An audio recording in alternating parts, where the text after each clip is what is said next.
Si me pongo detrás de esto, del pause y del stop, ¿salgo o no salgo? ¿Eso luego sale en el vídeo o no sale en el vídeo? Sale, ¿no? Sale igual. Vale. Estamos aquí grabando una intervención de Pelayo Mejido que luego subirás a tus redes sociales, ¿o qué vas a hacer con ella? Siempre empiezo las temporadas así y luego se me olvida siempre el trípode, siempre pasa algo. Esta vez has traído el trípode que... promesita año nuevo. Sí, de curso nuevo, que luego a lo mejor el trípode queda en el desván, pero bueno, lo importante es la intención. Hoy tenías deberes. Sí. Que era hablarnos de espadas de Covadonga. Sí. Y de Pelayo. Y alrededores. No, ahí ya puedo marchar. Hombre, pero entonces, ¿qué hacían entonces? ¿Tirar piedras nada más o qué? Bueno, eso, a ver, ya... ¿Eh? Sí. ¿Cómo se defendían de los moros? Claro. Claro, a ver, sí, es un poco lo que comentaba también Álvaro Solano antes, ¿no? Es un punto complicado el de Covadonga. De hecho, he tenido la suerte de participar también en algún documental con él, yo hablando precisamente de las armas y él hablando de su parte, ¿no? Como el gran historiador que es.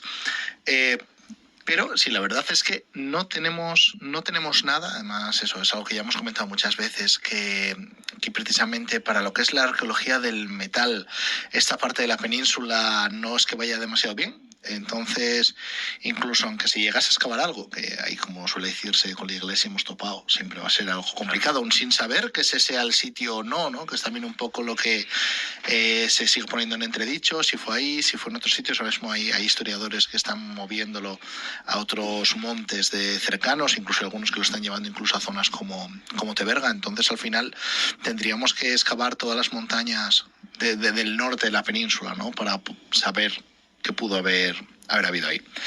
Entonces, al final lo que tenemos es que buscar lo que había antes, lo que había después y lo que hay cerca. Vale.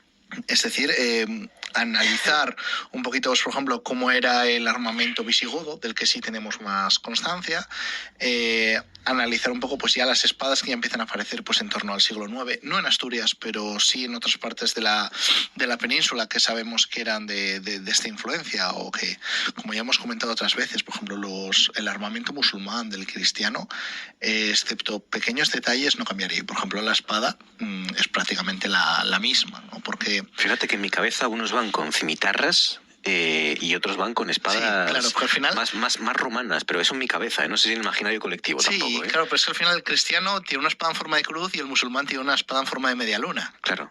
No.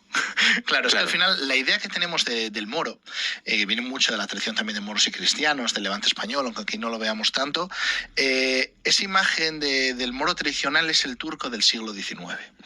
Sí, tenemos ahí el romanticismo puro, ¿no? Esos turbantes, tal. Precisamente la gracia que tenían los musulmanes de aquí es que se parecían más a los hispanos, ¿no? Que cuando venía un árabe a decir ¿qué es esto? ¿Por qué estáis vistiendo así? ¿Por qué estáis comiendo cerdo? ¿Por qué estáis bebiendo alcohol?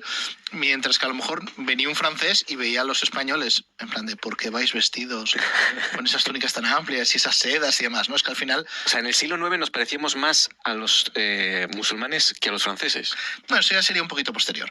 Pero en esta época al final es que depende quién mande. Es decir, es como nosotros hoy en día, pues... A ver, esto yo prefiero más compararlo con lo que eran los 90, ¿no? Pero como era en los años 90 Estados Unidos. Claro. ¿Vale? O sea, la primera potencia mundial en este momento, justo después de Covadonga, sería Aquisgrán, sería Francia, ¿no? Los francos de Carlomagno. Ya vemos un poquito después de Covadonga como tenemos ahí, por ejemplo, todo el tema de Roncesvalles y los problemas que habría con ellos, pero por norma general, excepto estos pequeños detalles como en Roncesvalles, se supone que hubo en Roncesvalles, nos llevamos muy bien con los francos. Y se sabe que había bastante importación y exportación de productos, ¿no? Dado ya el hecho de que aquí, por ejemplo, a las hachas les llamamos franciscas porque eran de lo que usaban los franceses, ¿no? De hecho, son unas hachas muy características de la zona franca y que aparecen aquí. O sea, se encuentran hachas de ese estilo y tenemos constancias de barcos ya en época de Alfonso II de pedidos de un montón de hachas, ¿no? Por ejemplo, para combatir, porque aquí Asturias el problema que siempre tuvo mucho problema para poder encontrar hierro y hacer armamento. Entonces, claro, en la batalla de Covadonga estaríamos todavía hablando de, si la hubo, todavía un montón de vestigio visigodo, ¿no? De esa idea de la transición, ¿no? Del reino de Toledo al reino de Asturias, serían todavía, pues sí, armas muy a la romana. ¿no? Serían espadas rectas, espadas sin gavilán, es decir, sin la forma todavía esa de cruz, ¿no? Se parecen todavía a la espada romana, pero es más larga. Es la evolución de la espata, que la espata es la gladius de caballería. Sí, en su momento esas espadas más largas las usaban los legionarios, no los legionarios, perdón, los equites, ¿no? Los que luchaban a caballo, que luego los legionarios adoptan para luchar a pie. Cuando cambia un poco la forma de hacer la guerra, a partir sobre todo ya en el siglo III, IV, sea así bajo imperio, ¿no? Con esa idea un poco de decadencia, adopta ese tipo de armas, ya tienen escudos más grandes, ya se parecen más también a la idea que tenemos del vikingo. Sí. No, es que al final yo siempre que empiezo una charla en persona y cojo una espada, decir, ¿esta espada y este escudo de quién es? La gente de los vikingos, y yo, bueno, o de Pelayo. Claro. No, es que no sabemos, sí sabemos a veces. Hay espadólogos muy buenos, ¿no? En esta época tenemos a Bemer, tenemos a Petersen, que consiguen fechar, analizando todos los restos que hay en Europa, diferencias de 20, 30 años. O sea, yo puedo decir si una espada es de la época de Alfonso II, si es de Ramiro, si es de... Y se ve que esas evoluciones avanzan súper rápido en todo el mundo.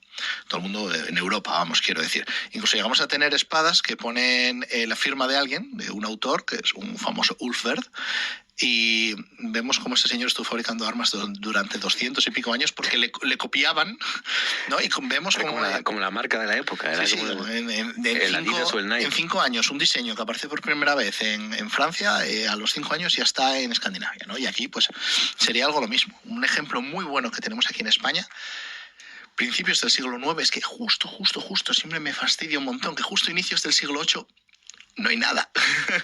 Pero porque aquí en Asturias tenemos algo de finales del 7, que tenemos ahí unos sacks, que son unos cuchillos grandes, cuchillos de 1 metro, pero cuchillos, ¿vale? Porque solamente tienen un filo y demás. Es un poco la diferencia entre cuchillo y espada, que ya hemos comentado otras veces. Pero hay una espada en Lietor, en Albacete, por ejemplo, que es, pues eso, no tiene gavilanes, no tiene esa cruz, el pomo es igual que los gavilanes, tiene una forma de H. Nos imaginamos que la empuñadura en sí es una forma de H, el que luego sea una hoja recta, de filos paralelos. Es idéntica a lo que se considera hoy en día, incluso a la hora de comprar espadas por internet, es la espada de Dublín.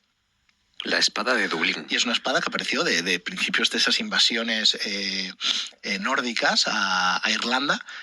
Y es que es la misma. O sea, hicieron copiar-pegar del todo.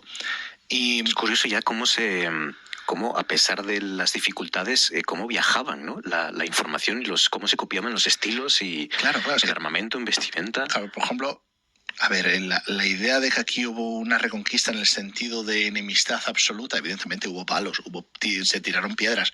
En algunos momentos eso está demostradísimo. Pero también hubo mucha riqueza de comercio. Y con el caso de Francia es que teníamos 2 barcos a la semana. Es que eso es una barbaridad de información, de noticias, claro, es que ahí los mensajeros también se movían por ahí, ¿no? Y como nosotros, por ejemplo, lo notamos mucho en los últimos años en el mundo de la recreación histórica, porque, por ejemplo, estos sacks, estos cuchillos que menciono, cuando yo empecé en la recreación histórica altomedieval, cuando nos enfrentábamos a los vikingos, ¿no? Recreando un poco las invasiones nórdicas al norte peninsular, decían que solamente la organización, que solamente los vikingos podían llevar estos sacks, estos cuchillos. En los últimos años, los hispanos hemos empezado a llevarlos también.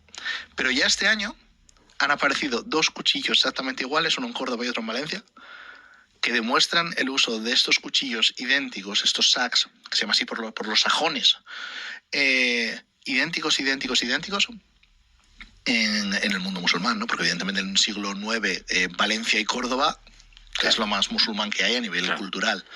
Por lo tanto, hay que imaginarnos que la batalla y los ejércitos o la escaramuza, lo que allí se produjera, las armas se parecían mucho en unas a otras, ¿no? Sí, lo que más cambiaría sería el escudo, sobre todo. O en un caso escudos grandes, en el caso de los cristianos, ¿no? Sí, la gran diferencia es que se supone que los musulmanes irían con adargas, se puede decir, que nos suena la palabra adarga, ¿no? De adarga antigua y galgo corredor, como decía el Quijote, que son unos escudos hechos más con cuero, fibras vegetales, mucho más ligeros, ¿no? Provenientes del norte de África, que luego adoptarán algunos caballeros cristianos ya en el siglo XIV, que en este momento eran redondos y eran de cuero y demás, y la diferencia del cristiano es que es como el escudo vikingo, que tiene ese humbo, esa especie de cacerola en medio para cubrir la mano, que es el musulmán no lo tiene, porque favorece mucho la forma de agarrarlo para tirar con arco, que es algo por lo que siempre destacaron más los musulmanes. Y luego cuchillos grandes, muy grandes. Sí. Y espadas más parecidas a las romanas que a las que vinieron, o imaginamos después. Sí.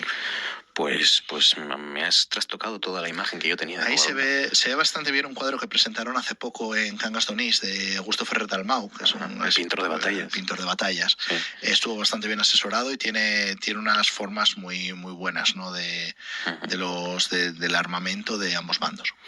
Pelayo Mejido, ha sido un placer, vienes en plena forma, ¿eh? Te veo con ganas. ¿Cuándo empezáis el curso entonces? ¿En Oviedo ya empezasteis? En Oviedo hemos empezado. ¿En Gijón? En Gijón hubo ahí un pequeño... Seguimos en el mismo colegio y mismos días y demás, que son los lunes y los miércoles, pero hubo un cambio de dirección y estamos todavía pendientes, que evidentemente ponernos ahora, decirle a un director de un colegio, oye, ¿qué día podemos empezar? Ahora que no tienen nada que hacer. Sí, no tienen nada que hacer, no están cuadrando horarios ni nada. Entonces, claro, justamente esta semanita esperamos ya saberlo, pero bueno, todavía... Normalmente sobre la segunda mitad de septiembre es cuando empezamos y en Avilés el día 29. También por dejarles ahí un poquillo de respiro. Me imagino en los colegios. Oye, que viene el de las espadas a preguntar que... Sí. Que esté pesado no es decirle que no. Pues nada, estamos a tiempo de apuntarnos entonces. Sí, claro. Redes sociales, Escuela Asturiana de Esgrima Antigua, ¿no? Sí, ahí por Facebook, Instagram, que TikTok, conecten con vosotros todo. Y para adelante. Pues ahora mismo nos estamos moviendo mucho por este evento de Fierro que ya no nos queda nada, que tenemos ahí en noviembre. ¿Cuándo?